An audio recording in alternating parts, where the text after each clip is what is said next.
And the question was, what state do you currently view the collective consciousness of our planet to be in, and how can we as entrepreneurs create a bigger, more positive impact and help expand that consciousness? Right, well, if you understand Power versus Force, and when you read that book, you'll understand that for many centuries, the collective human consciousness calibrated at under 200, about 180, 185, on a scale of 1,000, 200 being the dividing line of gravitational versus radiational. For the first time in human history, towards the middle part of the 20th century, it tipped over the 200 fulcrum for the first time. It's currently calibrating about 205. Now, the challenge with that is that one being that calibrates at 1,000, people like Buddha, Jesus, Krishna, the avatars of history, would compensate for over 1 billion people under 200. Because it's not linear, it's exponential, it's geometric. So, most people don't raise their level of consciousness by more than 5 points on the scale of 0 to 1,000 in their lifetime. Wow. What's happening is people are being more exposed to the information, which is starting to have a shift. But we just lost one guy that was calibrating in the 700 pluses, which is exceptionally rare. It's called Nelson Mandela. 700 plus can compensate for over 50 million people that calibrate under 200. In 2008, there was 12 people that calibrated at over 800. Today, there's only 6 globally. And you'd understand this more when you go through the map and levels of consciousness through Power versus Force. It's an incredible seminal book when you're ready for it. And I'll be honest, I started reading it 10 years ago, didn't resonate. And why? Because you need to be at a certain level of consciousness to appreciate it. If you're not over 200, you are 100%. I say it's a special journey, and that's the first thing I look at, by the way, when I'm working with people or speaking with people. I don't look at their skill set, their background, their language patterns, none of that. First thing I look at, is what level of consciousness they're residing at. And the typical question is it over or under 200? And then where on the scale? If you just Google map of consciousness, Hawkins, you'll see where I'm at with that. But globally, humanity is definitely at a tipping point. But here's the thing. As entrepreneurs, as people, as anything, leaders in the community, we can't do anything to change the planet. What we can do is we can become or focused on raising our level of consciousness and vibration, and therefore by osmosis, we will impact the planet. But if we try and use internal intention, which is grabbing the world out there or doing something or setting up a company with that level of intention, then it's not as effective as raising our level of consciousness and then being guided to probably doing the same stuff but having more impact. Make sense? Yeah.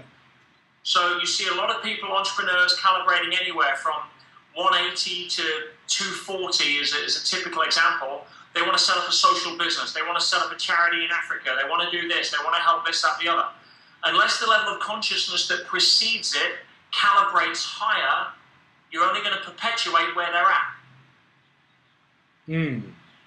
So what can you do to help the planet raise its level of consciousness? Raise yours. Yeah. That's it. And then from there, you'll be guided. The higher the level that you're more in touch, the more you will be guided to do whatever it is to impact. So you don't know. Here's the deal, right? You are calibrating at a level of, maybe about 220, right? For example, go out, good intentions, good heart, want to contribute, right? Set up a business, work hard, save lives, build a school, all that kind of stuff. You will have a level of localized impact that could, and probably national impact that is phenomenal. You look at someone like Gandhi, Nelson Mandela, Bhagwan, head of the Oneness Movement. These people don't build schools. They don't start charities. They don't feed the homeless. They don't raise money. But by their presence, they probably have... How many people do you think Nelson Mandela inspired to go and build schools? To go and give back? to go and add value. Millions. He didn't do it himself. Why? He radiated at a level whereby he lit many candles, or many candles lit, due to how bright he was shining.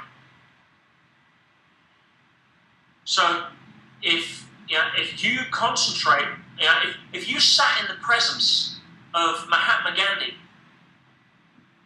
or Wayne Dyer, Eckhart Tolle, these kind of people, and spent 2 hours just talking with them, how would that affect you as a person from how you then went out into the world?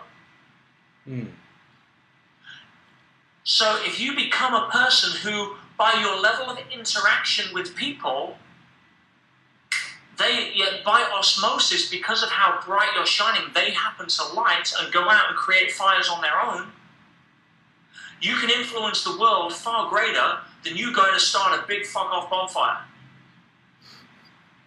Make sense? Yeah.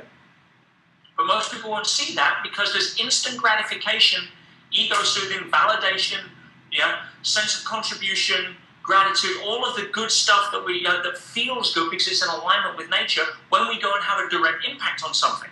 And so you should. You should feel good about being able to put rice in a kid in Africa's mouth. That's great. But that wasn't the question. The question was, how do you help raise the level of consciousness of humanity to make a global impact? Nelson Mandela never put rice in somebody's mouth. But he changed an entire nation of 50 million people by giving them something more than rice. He gave them hope, he gave them inspiration, he gave them an example to follow, he taught them unconditional love.